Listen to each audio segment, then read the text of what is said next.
Ang tatlong panauhin ni Abraham. 18 kabanata.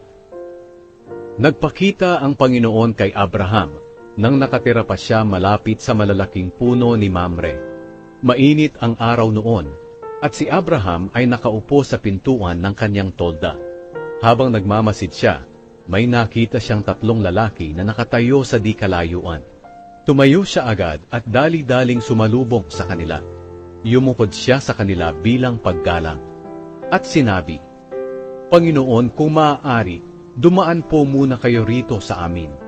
Magpapakuha po ako ng tubig para makapaghugas kayo ng mga paa ninyo at makapagpahinga sa lilim ng punong kahoy na ito. Kukuha rin ako ng pagkain para sa inyo, upang may lakas po kayo sa inyong paglalakad. Ikinagagalak ko pong mapaglingkuran kayo habang nandito kayo sa amin." At sumagot sila, "Sige, gawin mo kung ano ang sinabi mo." Kaya nagmadaling pumasok si Abraham sa tolda at sinabi kay Sarah, "Kumuha ka ng kalahating sako ng magandang klaseng harina at magluto ka ng tinapay. At bilisan mo ang pagluluto." Tumakbo agad si Abraham papunta sa mga bakahan niya at pumili ng matabang guya, at ipinakatay niya ito at ipinaluto sa alipin niyang kabataan. Pagkatapos, dinala niya ito sa mga panauhin niya, at nagdala rin siya ng keso at gatas. At habang kumakain sila sa ilalim ng punong kahoy, naroon din si Abraham na naglilingkod sa kanila. Ngayon, nagtanong ang mga panauhin kay Abraham, "Nasaan ang asawa mong si Sarah?" Sumagot siya, "Naroon po sa loob ng tolda." Ang isa sa mga panauhin ay nagsabi, "Tiyak na babalik ako rito sa ganito ring panahon, sa susunod na taon, at magkakaroon ng anak na lalaki ang asawa mong si Sarah." Nakikinig pala si Sarah sa pintuan ng tolda, na nasa likod lamang ni Abraham. Matanda na silang dalawa ni Abraham, at huminto na nga ang buwan ng dalaw ni Sarah.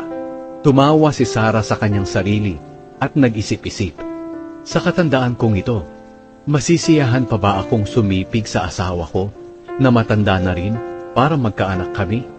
Nagtanong agad ang Panginoon kay Abraham, "Bakit tumatawa si Sarah at sinasabi, 'Magkakaanak pa ba ako, ngayong matanda na ako?' May bagay ba na hindi magagawa ng Panginoon? Tulad ng sinabi ko, babalik ako rito sa ganito ring panahon, sa susunod na taon, at magkakaroon ng anak na lalaki si Sarah." Natakot si Sarah, kaya nagsinungaling siya. Sinabi niya, "Hindi po ako tumawa." Pero sinabi ng Panginoon, "Tumawa ka talaga." Nagmakaawa si Abraham para sa lungsod ng Sodom. Pagkatapos, umalis ang tatlong lalaki. Inihatid sila ni Abraham hanggang sa lugar kung saan nakikita nila sa ibaba ang lungsod ng Sodom. Sinabi ng Panginoon, "Hindi ko itatago kay Abraham ang gagawin ko. Talagang magiging malaki at makapangyarihang bansa ang mga lahi niya sa hinaharap. At sa pamamagitan niya, makakatanggap ng pagpapala ang ibang mga bansa. Pinili ko siya para ipatupad niya sa mga anak at mga lahi niya ang utos ko, na gumawa sila ng tama at matuwid. Sa ganoong paraan, matutupad ang aking pangako sa kanya." Pagkatapos sinabi ng Panginoon kay Abraham, "Maraming tao ang dumadaing doon sa Sodom at Gomora, dahil sobrang sama na ng lugar na iyon. Kaya pupunta ako roon para malaman ko kung totoo o hindi ang mga daing ng mga tao roon." Lumakad agad ang dalawang lalaki papuntang Sodom, pero nagpaiwan ang Panginoon at si Abraham.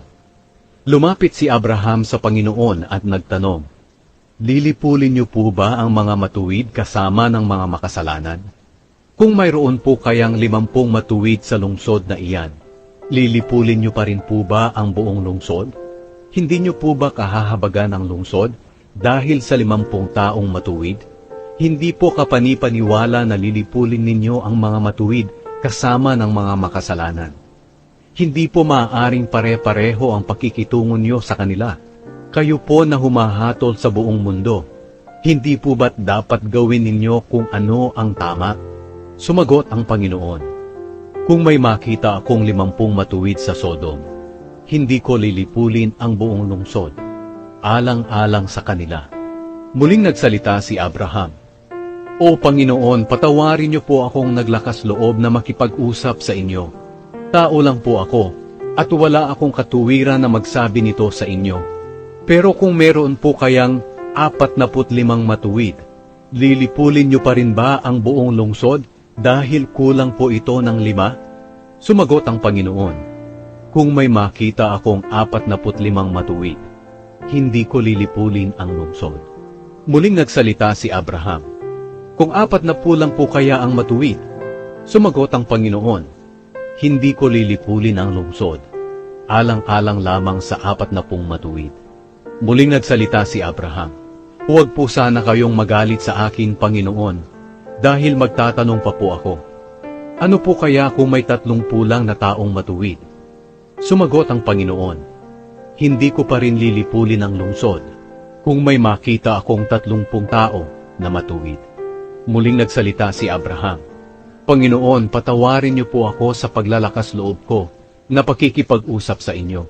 Ano po kaya kung may 20 na lang na taong matuwid? Sumagot ang Panginoon, Hindi ko pa rin lilipulin ang lungsod, alang-alang sa 20 matuwid. Muling nagsalita si Abraham, Panginoon, huwag po sana kayong magagalit. Huling tanong na po ito. Halimbawa, 10 na lang po ang nakita ninyong matuwid. Sumagot ang Panginoon, Hindi ko pa rin lilipulin ang lungsod, alang-alang sa 10 matuwid. Pagkatapos nilang mag-usap, umalis ang Panginoon at si Abraham ay umuwi sa kanila.